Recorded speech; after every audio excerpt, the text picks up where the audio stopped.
ويطعمون الطعام على حبه مسكينا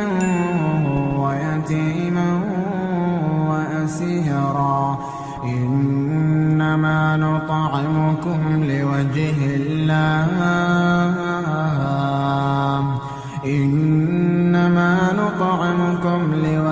الله لا نريد منكم جزاء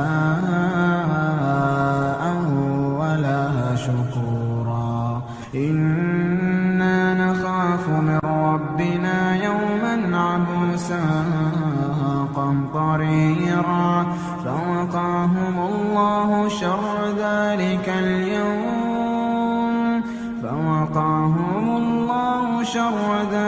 اليوم ولقاهم نضرة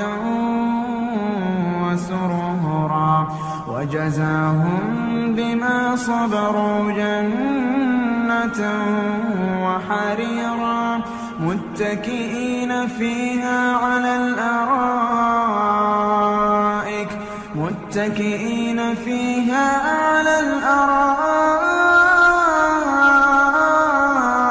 لا يرون فيها شمسا ولا زمهريرا ودانية عليهم ظلالها وذللت قطوفها تذليلا ويطاف عليهم بآنية من فضة وأكواب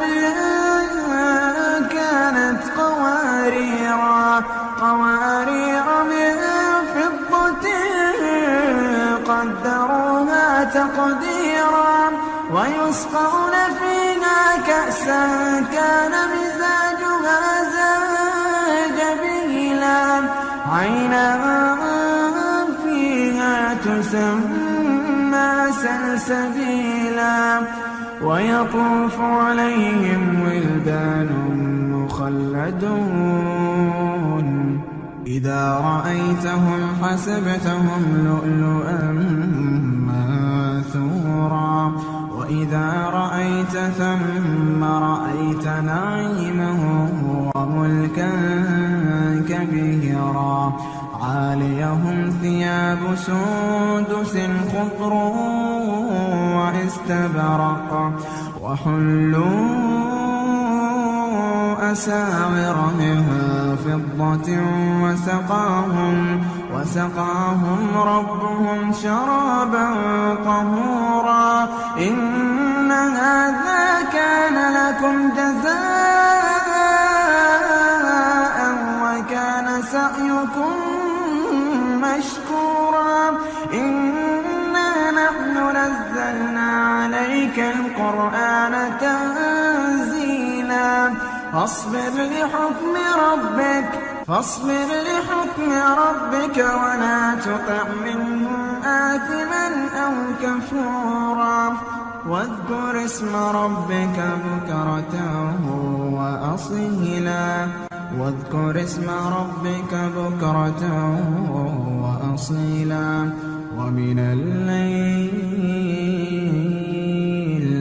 ومن الليل فاسجد له وسبحه ليلا طويلا إن هؤلاء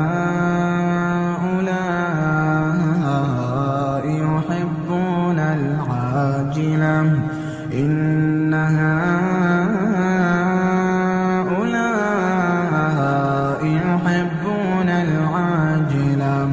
ويذرون وراءهم يوما ثقيلا نحن خلقناهم وشددنا أسرهم وإذا شئنا بدلنا أمثالهم تبديلا إن هذه تذكرة فمن شاء اتخذ إلى ربه سبيلا وما تشاءون إلا أن يشاء الله إن الله كان عليما حكيما يدخل من يشاء في رحمته والظالمين أعد لهم عذابا